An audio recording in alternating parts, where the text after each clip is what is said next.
Fred, what's the message to the guys after that? Well, obviously it was a not a good start for us tonight. Get down 13-2, and dig ourselves that type of hole. Get down 16, and then we started playing. I thought we did a really good job of battling, getting back, activity. Defensively, we got our hands on balls, deflections, got us out in transition, which is when we're at our best. We missed a lot of shots at the rim tonight. I think we missed 10 layups in the first half. Big one right there at the end where Wieskamp hit the 2 free throws. We miss a layup, and then Frederick hits the 3 to put them up 11 at the half. And second half we come up, make the first basket, get it back to single digits, and again then miss 4 layups. It's just deflating. It's deflating when we don't have when we don't convert those shots right there at the basket. Give Iowa a lot of credit. They were phenomenal tonight. Wieskamp was incredible. We did not do a good job closing to him. He got around us, got confident, and that's when those threes started dropping. And Garza, he's in my mind, as good a player as there is in the country right now. He just plays so hard. That's the thing that I love about that kid more than anything. He's obviously got a skill set. You can't stop him in the paint when he gets an angle. Carves out space as well as anybody I've seen at this level, and then his ability to step out and knock down the 3.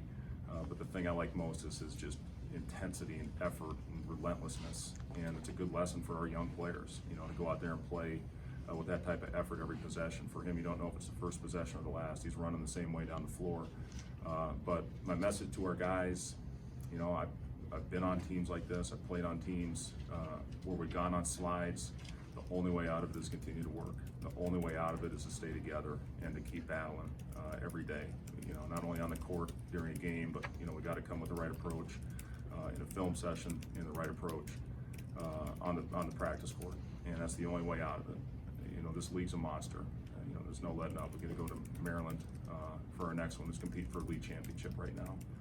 So just try to find a way to stay together as well as we can. But I give Iowa a lot of credit tonight. They came out ready to play. Hey Fred, the start of that game, was that maybe the most concerning part of tonight? The fact that with the way the Penn State game ended, had a week off, tried to send a message, and then it just kind of gets away from you right out of the gate. We've had some starts like that. The one thing I thought we continued to do was we tried to play the right way to get back into it. Second half we didn't. Second half we started pressing, we started chasing rebounds, got them loose in transition. That was the one thing. I told them if we're not going to get back in transition to stay on the bus, because we didn't have a chance if that happened. They're too good, getting down the floor. They're too explosive. They have too many weapons. But yeah, it sure it is. We talk a lot about making them call the first time out, making the other team. We got off to a good start against Penn State, and then the second half was, like you said, it wasn't good.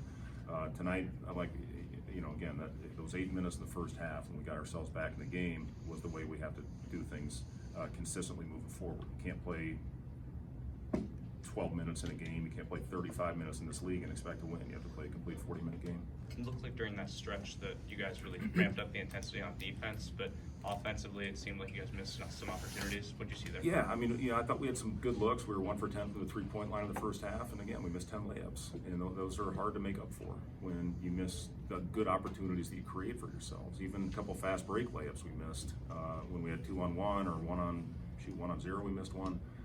You got to find a way to convert those. It's a lot different game. Instead of being down 11 going into halftime, you're down by 4 or 6. 2 possession games a lot different than when you look up there and you're down double figures.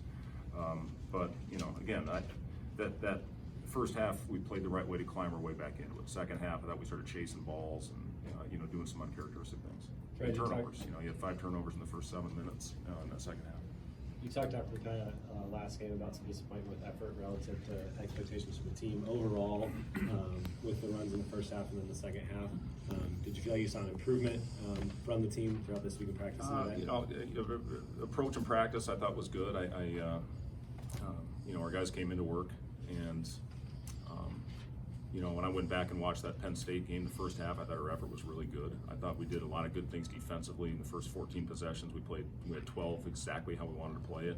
Wheeler hits 2 threes. He hadn't hit a 3 in a month. They hit a couple mid-range contested jump shots. It's what you want to give up, defensively.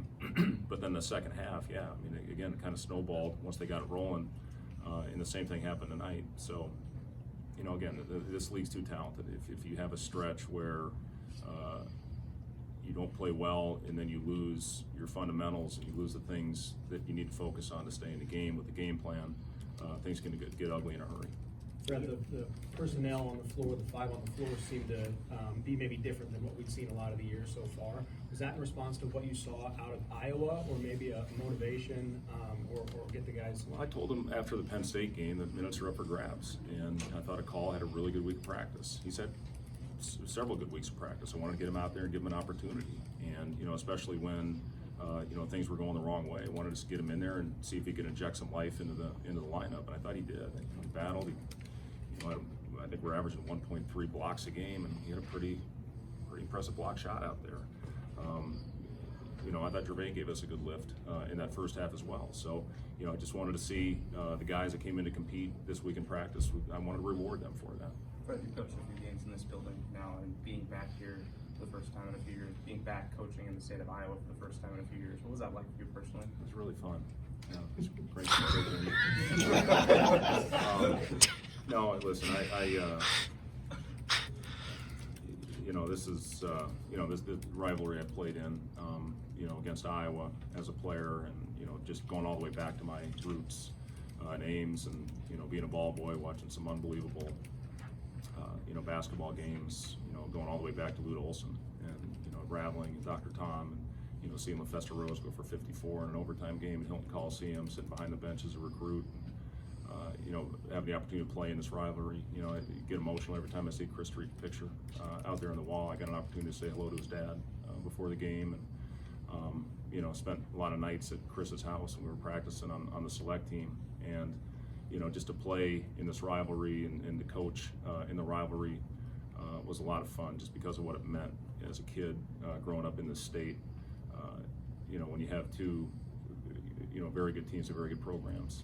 And, again, we're obviously, at the beginning stages of where we are right now with our program. And, I am excited about our future. Whatever happens the rest of the year, I'm excited about what we have with players that are sitting out, with the potential recruiting class that we're going to sign, and hopefully we'll get this thing turned around. I look at my time at Iowa State, where we lost, I think 8, 9, or 10 in a row, that first year, and, we got it turned around pretty quickly. So, hopefully that same thing will happen. I know the guys are going to go out that we have here, and hopefully finish this thing off the right way. Regardless if we win or lose, to try to build habits, moving into our future. Because I know we have some good players sitting out, and some good guys coming in. What happens with that, I don't know. This league not only is really good, but it's really young, and it's going to be good for a long time. Did you sense when you saw Iowa lose by 36 tonight? Yeah, I didn't like that. That wasn't a good thing. I knew they'd come out with some fire, and I talked to our guys about that with standing runs. I knew they'd come out of the locker room with fire, and they did.